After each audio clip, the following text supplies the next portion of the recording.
Hello, my name is Mark and welcome to I'm Organic Gardening, and I welcome you inside my kitchen. Now today I made something special. This piece of paper is a gift to you to understand soil biology. This is nothing new. This has been proven by science. This is not my idea. This is just done freely to understand soil biology, because that's the first thing you should learn about gardening. I've been on social media, I've been talking to people, and they always ask me, what is the very first step in gardening? And that step is to understand soil biology. And what I mean by that is our soil is a living part of this planet. A spoonful of soil, a teaspoon of soil, contains over 1 billion microorganisms, and I'm going to show you them, and I've seen them underneath my microscope, and it's easy to understand because they extract their workers for us. They want us to be healthy. They want us to have nutrient-dense vegetables in our garden. So that's why I want to talk today about real soil versus fake soil, and I'll give you close-ups of what's going on about this in a little bit. But our regular soil that we might have underneath our lawn, I don't know where you are in this world, but what I do know is that every single part of this planet is covered with sand, silt, and clay, and I'll show you that in just a second. So that's real soil, a mixture of sand, silt, and clay. Now it can be different percentages. It can be 90% sand and 5% silt, and a little bit of clay. But that's all over this planet. And now I will show you also in the future how much minerals or nutrients are in that soil. So that's what I want to share, and that's what we're going over today, is those three basic things: sand, silt, and clay, and that's our real soil. So what do I mean by fake soil? Now, I've used this product. I've had greenhouses on my farm. I have a 22-acre farm and I have a very large backyard garden. I was also certified organic, and I've been doing this for probably 15 years now. Now, what is fake soil is our potting mix. Now, people call that soil, and that's where we start going wrong right from the start. Sand, silt, and clay is our mineral base in our soil that's out underneath our lawn or in our shrubs or any area on this planet, and I mean even deserts. So the other part is peat moss, and that's grown in a bog. That's this stuff, and again, I'll show you a very close-up of it shortly. Now, peat moss is grown in a bog in anaerobic conditions, and what that does, it doesn't allow air to help the microorganism grow in that bog, in that soil. Now, again, I just said soil because even I make mistakes and I call it soil. It's potting mix, and they react totally differently. Sand, silt, and clay can has a mineral base, and peat moss has no nutrients value whatsoever. Nothing. It doesn't contain a single thing to help your plant. Now, again, like I said, I use that inside my greenhouse, my nursery I had here on the farm, these type of things. Now, it's great for that because I'm going to fertilize that with a chemical fertilizer in the past, and now I don't use chemical fertilizers anymore, but I used to, fertilize, like say, a hanging basket in my greenhouse with that potting mix, and I used to water it first and then come back like a day later and then fertilize it. And I would repeat that: water, fertilize, because all those nutrients come out, and I just have to pass that nutrients from that chemical right past the root system. And that root system picks it up because it's looking for water and will bring it into the plant. Now, as you know, a lot of people, can understand this, is that once you have that peat moss mixture or potting mix inside those cell flats that you buy, tomato plants, peppers, you'll notice that after you take them home from the nursery, they start turning pretty much pale green within a week or 2 weeks because there's no fertilizer in that soil whatsoever. And we're talking chemical fertilizer. It is drained out. There is no holding capability that's in there. There is some time release fertilizer over time. There are little pellets in there, and they develop that over time to have it. But again, in your sand, silt, and clay, that is your mineral base and also your nutrient base, so you don't have to add anything. On my farm here, and I'll show you in a future video, this is only part one. Now there's going to be several parts to this because it's easy to understand, but there's going to be a lot of questions and I want to answer those questions. Now what it comes down to is, on my farm, I use a cover crop. I keep a living root in the ground. All the sand, silt, and clay on my farm has all the nutrients that I need. I'm not adding anything to it. I'm not adding organic matter. I'm keeping these guys alive. This piece of paper here is what I'm talking about. I'm going to keep the bacteria and fungi in the soil alive, and then the nematodes and protozoas are going to come along and eat them later. So let's go back to starting with what sand, silt, and clay looks like and how it reacts and how it feeds my plant here, even in my house, that all the nutrients that it needs. And this plant is, I think, 10 years old. So let me give you a close-up of what's going on. This is our real soil. We have a mixture of sand, silt, and clay. Yes, that hard stuff, but that's all mineral base. And inside each one of these grains of sand and our silt and our clay, we have all the minerals we need to grow our plants. And that's about 98% of this planet. There's a couple of places that maybe construction has taken away, or events of nature has ruined an area, but majority of it, 98% of this planet. So don't think you're part of that, and please don't believe in it that much. But we have our sand, silt, and clay, and that's all mixed together, and that's our soil. Here's a copy of a page of a very popular textbook about showing you all the minerals in our soil. Now you can see it better. I know that you might not be able to see this that well, but I also have this on my Facebook page, and I listed all the elements here that are inside the soil on this one page. You can see it, and I wrote it out so you can understand it better. And there's really no lacking of, let's say, minerals or elements in our soil over this planet. Now, let's say there's about 98% of this is your soil in your backyard or other places that you're farming on this planet. Now, what's nice about this, now not everything is perfect, and I'm sure there's like maybe 1 or 2% that in areas that don't have certain elements that you need to grow your plants in. But you're probably in that 98% group, and so don't fear it until something terribly goes wrong. Give it a chance to do first. You don't have to worry about doing a soil test or anything else either. What the whole thing is again, your soil is your living biology on this planet that actually gives nutrients. It has to go through a process, and then we'll feed your plant available nutrients. And now we have our fake soil. Now, does it work? Yes, but the only reason it works is because you have to add in that whole other page that I just showed you inside this peat moss base. Now we have some perlite in here, and there might be some lime in here for pH when you use it. So, but it doesn't contain any nutrients, and it doesn't contain any minerals in here. But then people ask me all the time, Mark, it's organic matter, it's peat moss. Doesn't organic matter feed microbes that are in your soil?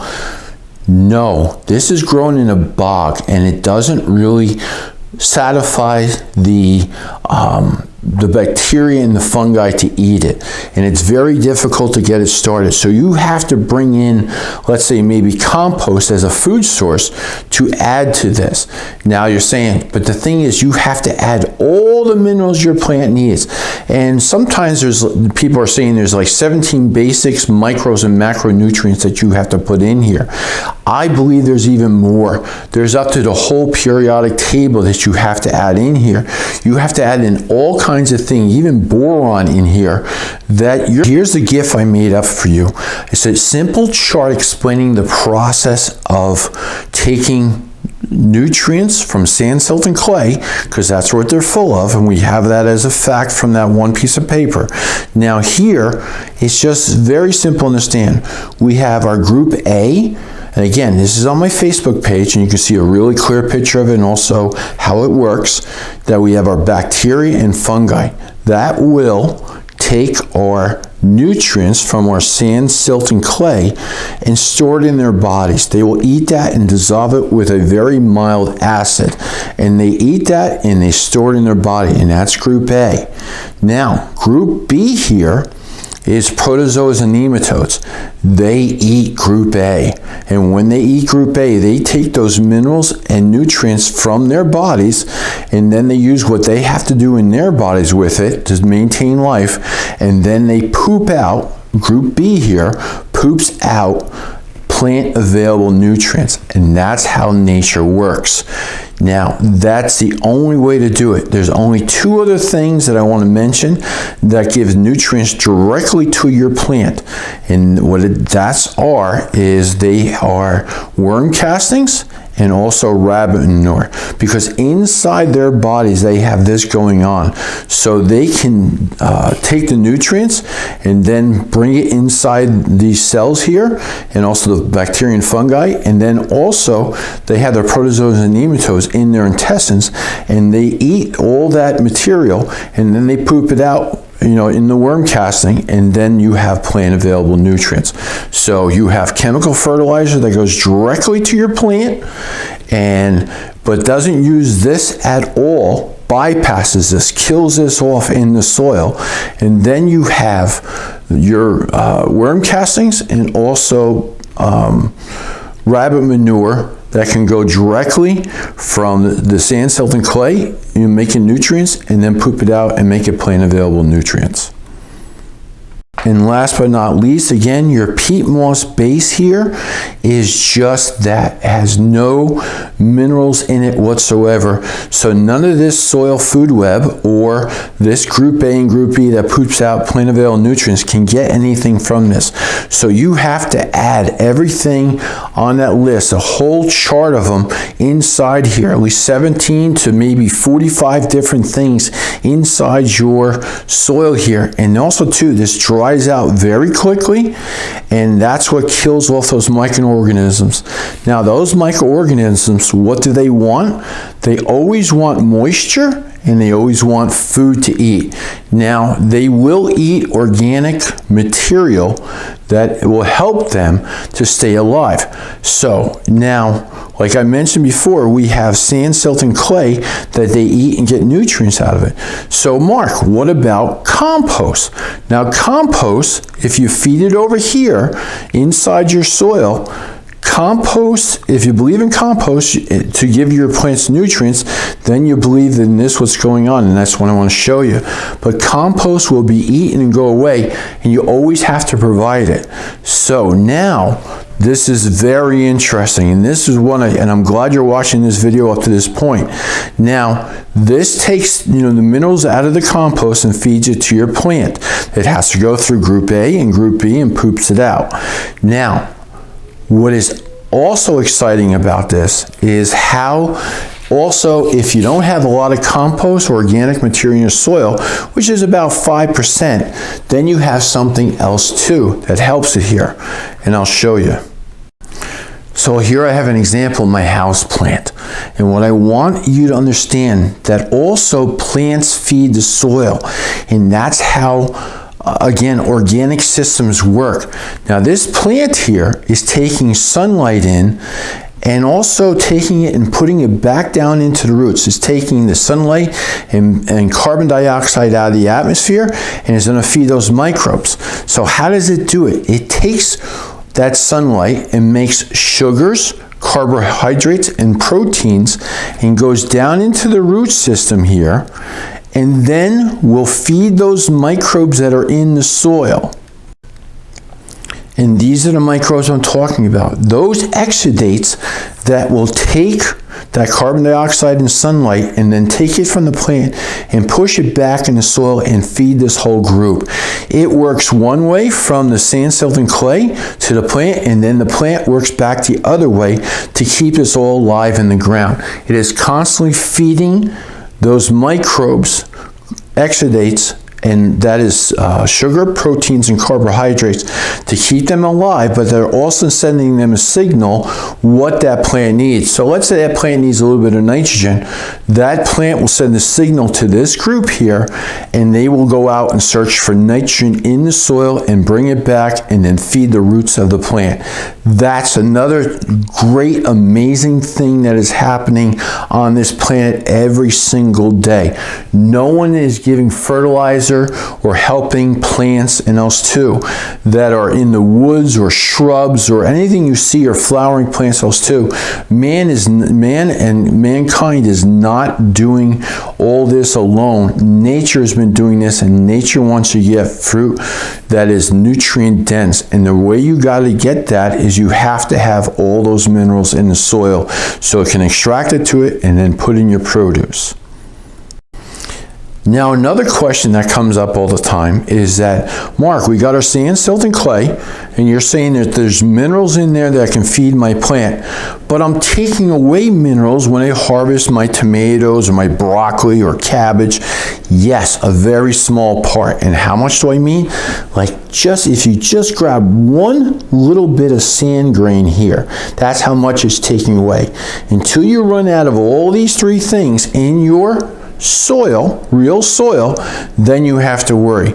But until this is gone completely and exactly, that you don't have to worry about giving your plants the nutrients it does, because it's going to go through a biological change here and then feed your plant all the time. So you have plenty of minerals and nutrients in your soil, real soil.